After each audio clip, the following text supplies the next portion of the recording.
Hello, मैं doctor Ranveer Singh, chemistry department, MLB government college Nokha. आज हम बात करेंगे एनएमआर स्पेक्ट्रा में स्पिन स्पिन इंटरेक्शन या स्पिन स्पिन कपलिंग या जे कपलिंग के बारे में। स्पिन स्पिन इंटरेक्शन का मतलब है जो नियर बाई न्यूक्लियाई हैं उनकी जो स्पिन के कारण मैग्नेटिक एनर्जी है उनमें आपस में इंटरेक्शन होना। तो जब नेबरिंग मैग्नेटिक न्यूक्लियाई आपस में कपल्ड हो जाते हैं तो उनका स्पिन एक दूसरे के साथ इंटरेक्ट करने लगता है, और यदि ये इंटरेक्शन एक प्रॉपर समय के लिए हो, सफिशिएंट टाइम के लिए हो, तो इसका रिजल्ट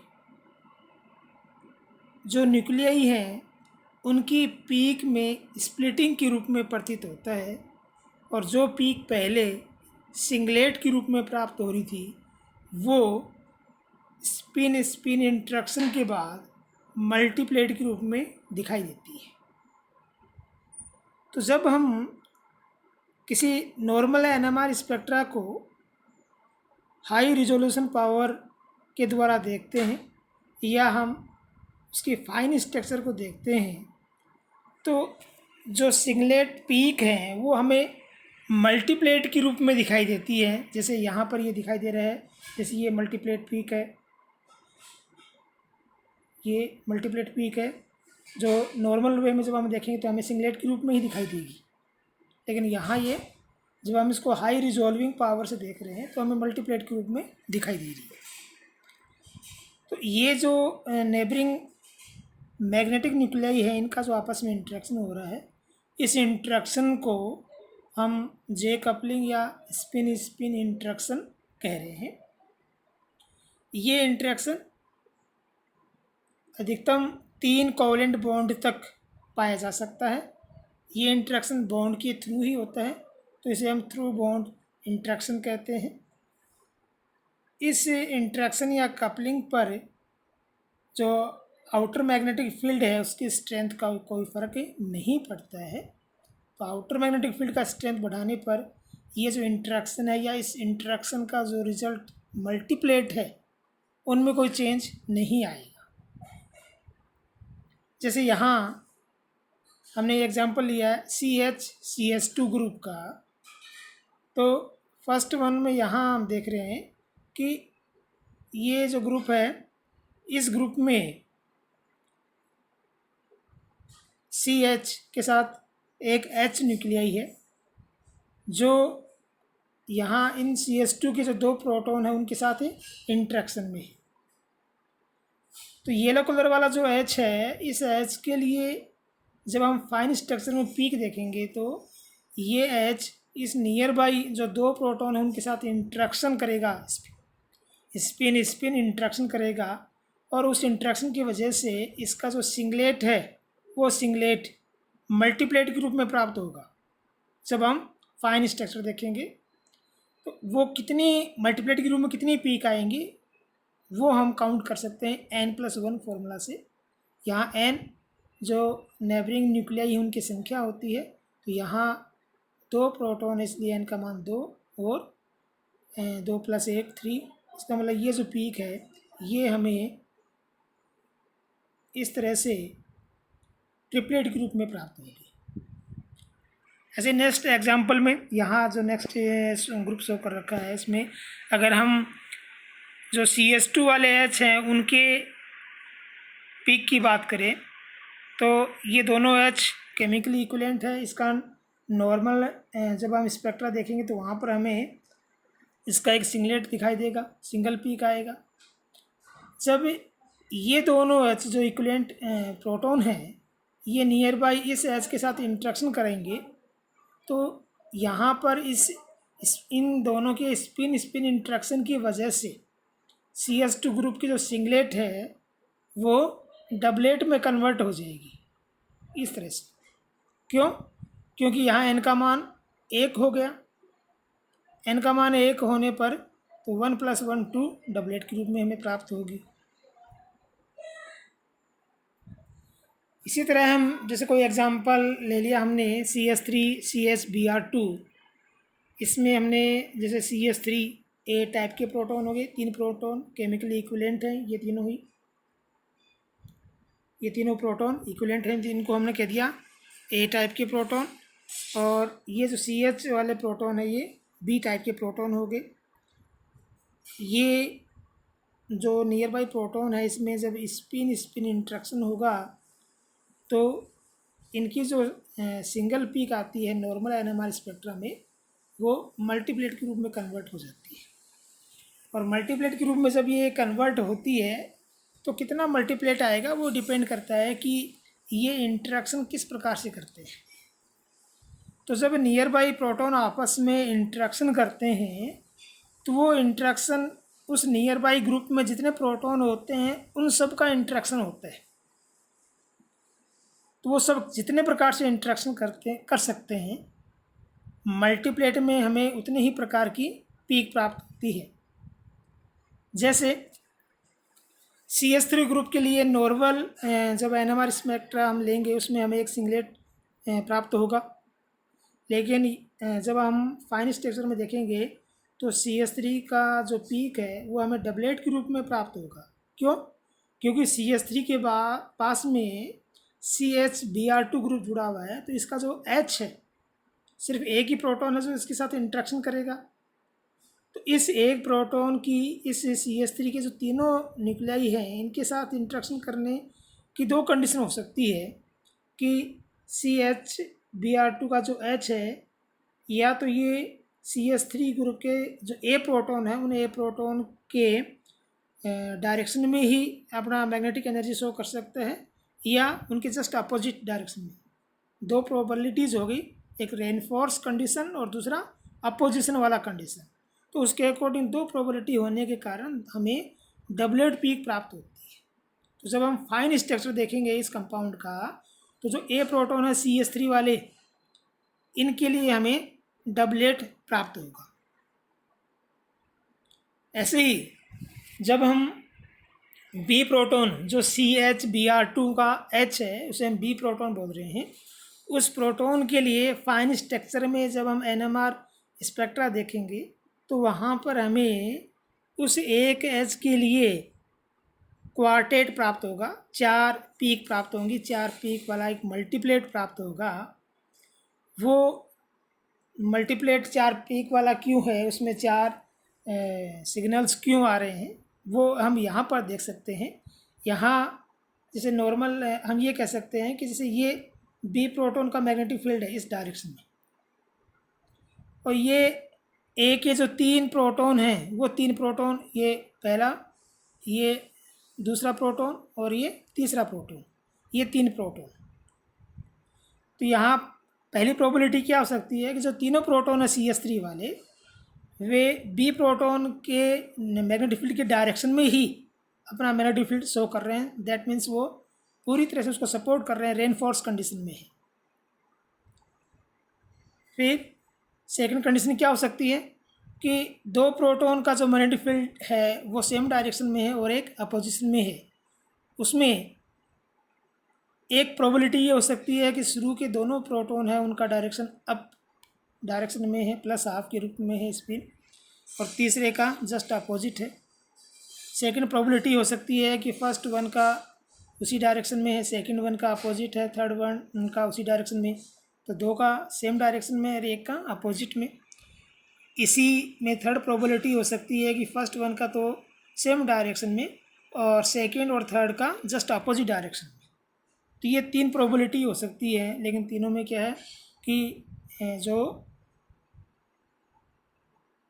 यहाँ ये प्रॉब्लम है, ये इसका आएगा सेकंड वन का ऊपर की तरफ और इसका नीचे की तरफ।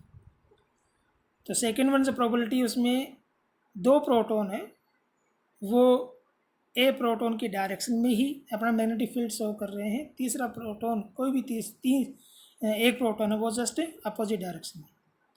ये दूसरी प्रोबेबिलिटी होगी जिसमें कुल 3 संभावनाएं हैं। फिर थर्ड कंडीशन हो सकता है कि जो CH3 ग्रुप वाले 3 प्रोटॉन, उनमें से 2 प्रोटॉन ए प्रोटॉन के जस्ट अपोजिट डायरेक्शन में हो और कोई भी एक प्रोटॉन उसी सेम डायरेक्शन में अपने मैग्नेटिक एनर्जी को शो कर रहा है। तो 2 अपोजिट डायरेक्शन वाले अपोज करने वाले और एक रेनफोर्स डायरेक्शन में सपोर्ट करने के लिए। यहाँ पर ये हो सकता है कि फर्स्ट और सेकेंड प्रोटॉन अपोजिट डायरेक्शन में, थर्ड प्रोटॉन सेम डायरेक्शन में, या फर्स्ट और थर्ड अपोजिट डायरेक्शन में और सेकंड वन अपोजिट डायरेक्शन में, या सेकंड सेम डायरेक्शन में, या फर्स्ट अपोजिट डायरेक्शन में, सेकंड और थर्ड सेम डायरेक्शन में। तो यहाँ भी 3 प्रकार की संभावनाएं हो सकती है। इसके अलावा फोर्थ प्रोबेबिलिटी क्या हो सकती है कि तीनों जो प्रोटॉन हैं वो जस्ट अपोजिट डायरेक्शन में है, वो अपोज कर रहे हैं, पूरी तरह से उस मैग्नेटिक फील्ड को सील्डेड कंडीशन में लेके आ रहे हैं। तो इस प्रकार यहाँ कुल 4 प्रकार की प्रोबेबिलिटीज हो गई, 4 प्रकार के इंटरेक्शन हो सकते हैं। इसलिए हम कहते हैं कि जो CH Br2 वाला H है उसके लिए हमें मल्टीप्लेट के रूप में क्वार्टेट प्राप्त होगा, 4 पीक प्राप्त होंगी। और जिस तरह की इनकी प्रोबेबिलिटीज़ की कंडीशंस हैं उसी के अकॉर्डिंग हमें, जैसे फर्स्ट वन जो कंडीशन था इसमें सिर्फ एक ही प्रकार का कॉन्फ़िगरेशन है, तो ये एक ही इकाई अनुपात में। यहाँ सेकंड वन में 3 प्रोबेबिलिटीज़ हैं, तो ये 3, ये फर्स्ट, ये 1, ये 3, फिर ये भी 3 और ये भी 1, तो 1 3 3 1 ये अनुपात आ जाएगा जो क्वार्टेट पीक आएंगी उनका। जैसे यहाँ पर दिखाई दे रहा है कि जो CH प्रोटॉन है उस CH के लिए यहाँ पर क्वार्टेट हमें प्राप्त हुआ है 1 3 3 और 1 का रेशियो में। और यहाँ पर जो CH3 प्रोटॉन है उनके लिए डबलेट प्राप्त हुआ है, क्योंकि इस CH3 के साथ CH का केवल एक H इंट्रैक्शन कर रहा है, तो इनका अनुपात होगा 1:1। इस प्रकार हमें डबलेट प्राप्त हो जाएगी। इसी प्रकार यहाँ जैसे हमने एग्जांपल लिया है मेथिल साइक्लोहेक्साडाइईन, यहाँ पर जो प्रोटॉन है उनको हमने ABCD के रूप में रिप्रेजेंट किया है। अगर यहाँ हम A प्रोटॉन के बारे में स्टडी करना चाहें, पर्टिकुलर A प्रोटॉन का जो NMR स्पेक्ट्रा है उसको अगर हम डिफ़ाइन करना चाहें, तो यहाँ पर ये A proton B proton C और D प्रोटॉन के साथ इंटरेक्शन में है। क्योंकि इन तीनों का मैग्नेटिक फील्ड अलग अलग है, इस कारण ये अलग अलग रूप से ए की जो पीक है उसको स्प्लिटिंग कंडीशन में लेके आएंगे। तो इनको जो इस कंडीशन में जब अलग अलग एनवायरनमेंट वाले न्यूक्लियाई इंट्रैक्शन करते हैं तो उसका जो मल्टीप्लेट में पीक की संख्या है वो निकालने के लिए फॉर्मूला है अपने पास n+1 into n dash plus 1 into n double prime plus 1। तो यहाँ जैसे HB में एक प्रोटॉन है तो 1+1, C में भी एक ही प्रोटॉन है तो 1+1 और D में 3 प्रोटॉन है 3+1, तो ये टोटल संख्या आई 16। तो हमें इसके मल्टीप्लेट में A जो प्रोटॉन है, इस A प्रोटॉन का जब हम फाइन स्ट्रक्चर में NMR सिग्नल देखेंगे तो वो उसमें हमें मल्टीप्लेट के रूप में दिखाई देगा। टोटल 16 पीक होंगी। जे कपलिंग में जो इंटेंसिटीज़ हैं, जैसे हमें ट्रिपलेट अगर प्राप्त होता है तो उसका रेशियो 1:1 है, क्वार्टेट अगर प्राप्त होता है तो उसका रेशियो 1:3:3:1 है। तो ये हम पास्कल ट्रायंगल के रूप में आसानी से प्राप्त कर सकते हैं। ऐसे इसको हम बाइनोमियल इक्वेशन के रूप में 1 + x⁴n के रूप में प्राप्त कर सकते हैं। पास्कल ट्रायंगल के आधार पर हम इसको बड़ी आसानी से समझ सकते हैं। जैसे नॉर्मल कोई भी प्रोटॉन है, वो प्रोटॉन अगर किसी के साथ कोई भी इंट्रैक्शन में नहीं है, जे कपलिंग में नहीं है, तो वो हमें सिंगलेट के रूप में दिखाई दे रहा है। ये सिंगल उसका एक पीक। अगर यही प्रोटॉन किसी दूसरे एक न्यूक्लियस के साथ इंट्रैक्शन में आएगा, तो क्योंकि एक ही न्यूक्लियाई के साथ इंट्रैक्शन में आ रहा है तो n का मान 1 हो गया, तो इसका जो एक सिंगल पीक था ये डबलेट के रूप में आएगा। अब इस डबलेट का जो इंटेंसिटी है वो हम कैसे निकाल सकते हैं कि यहाँ पर जो इंटेंसिटी फर्स्ट वन में था ये एक इकाई था, अब ये दो हिस्सों में डिवाइड होगी तो 0.5 और 0.5 और 0.5, तो जो इनका इंटेंसिटी है 0.5 हो गया। अनुपात निकालेंगे तो 1:1 के रूप में आएंगी, सिमेट्री फॉर्म हो गई। अब यदि ये दो न्यूक्लियाई के साथ इंट्रैक्शन में आए तो हमें ट्रिपलेट के रूप में प्राप्त होंगी। तो वो ट्रिपलेट हम यहाँ ये कह सकते हैं कि ये जैसे ये जो पीक है ये पीक डबलेट के रूप में होगी, और ये वाली पीक भी डबलेट के रूप में काउंट होगी। तो यहाँ ये बीच वाली जो दोनों डबलेट हैं वो आपस में कंबाइंड हो जाएंगी, एक जगह ही प्राप्त होंगी।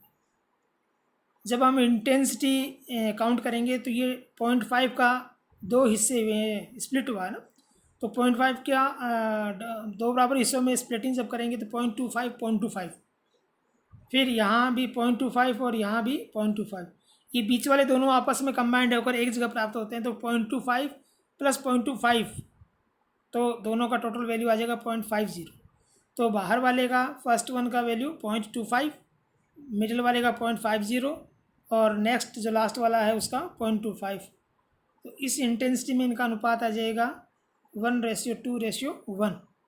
ऐसे ही आगे अगर ये तीन न्यूक्लियाई के साथ इंट्रैक्शन में हो, कपलिंग में हो, तो हमें n का मान 3 रखने पर क्वार्टेट के रूप में प्राप्त होगा, और उसी प्रकार से हम इंटेंसिटी का मान इनमें निकाल सकते हैं।